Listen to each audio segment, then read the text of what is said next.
Picture this.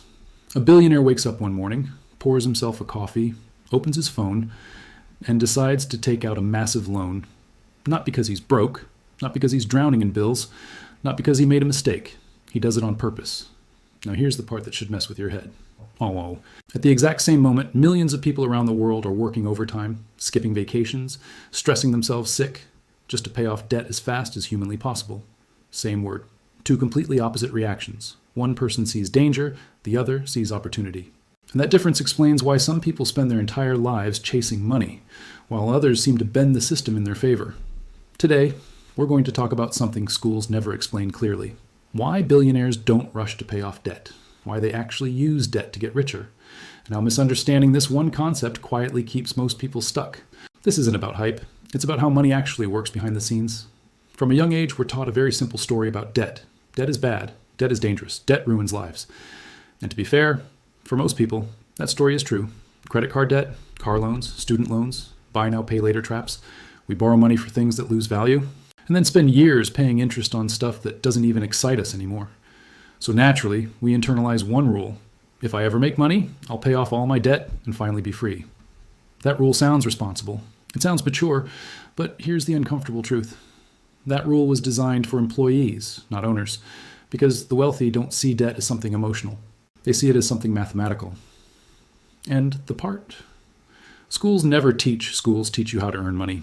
They teach you how to follow instructions. They teach you how to avoid risk. What they don't teach you is how money behaves once you already have it. They never explain that debt can be structured, that debt can be optimized, that debt can be used strategically. Instead, they lump all debt into one scary category and move on. And that single omission is one of the biggest reasons wealth stays concentrated at the top. Because once you understand debt, you realize the game isn't about avoiding it, it's about controlling it. Two investors, same money, very different outcomes. Let me show you how this plays out in real life. Imagine two investors, Alex and Brianna. Both are successful, both are disciplined, both start with $30 million invested in strong, diversified assets. Over the year, their investments perform well. And now, both owe $3 million in taxes. Same starting point, same profits, same tax bill. This is where most people think the story stays boring. It doesn't. Alex does what we're taught to do. He sells $3 million worth of his investments, pays the tax bill, and moves on. Simple. Clean? No debt. But Brianna pauses. She understands something Alex doesn't. Instead of selling anything, she goes to the bank. She uses her $30 million portfolio as collateral and takes out a $3 million loan. She pays her taxes using the bank's money. Her investments remain untouched, still compounding, still growing, still working.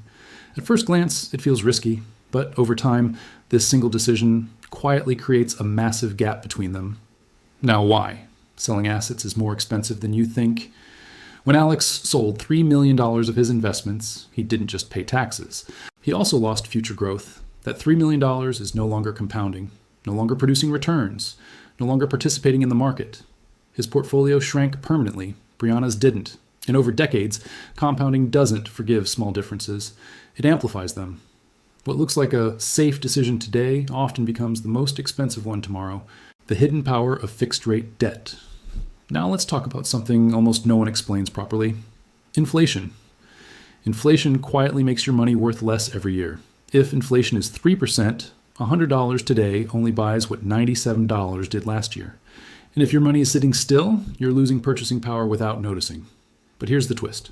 When you lock in fixed-rate debt, inflation starts working for you. Brianna's loan has a fixed interest rate. That number doesn't change, but inflation does. Every year, the dollars she uses to repay that loan are weaker. She's paying yesterday's debt with tomorrow's cheaper money. The bank loses purchasing power. She gains it. This is why the wealthy don't panic about inflation. They design their lives around it. This strategy has a name: leverage. Leverage simply means using borrowed money to control assets larger than what your own cash could buy. Borrow at 5%. Invest in something growing at 12 to 15%. The difference between those numbers is wealth creation. But leverage isn't magic. It's a multiplier. And multipliers work both ways. If the asset performs well, leverage accelerates wealth. If it performs poorly, leverage accelerates destruction. That's why the wealthy are obsessed with cash flow. They don't rely on hope, they rely on math. Why the wealthy rarely sell. Here's another principle that shocks most people. The wealthy hate selling assets. Selling triggers taxes. Selling interrupts compounding. Selling resets momentum. So instead of selling, They borrow. If they own a profitable asset, they ask, how much cash flow does this produce? How much debt can it safely support? And then they use that borrowing power to acquire even more assets. 1 becomes 2, 2 become 4, 4 become an empire, all without liquidating the original investment. Debt. As a tool, not a prison. For most people, debt feels like a trap. Monthly payments, stress, pressure.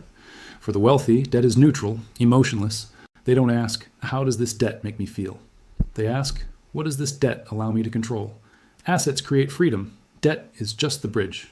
Good. Debt versus bad debt.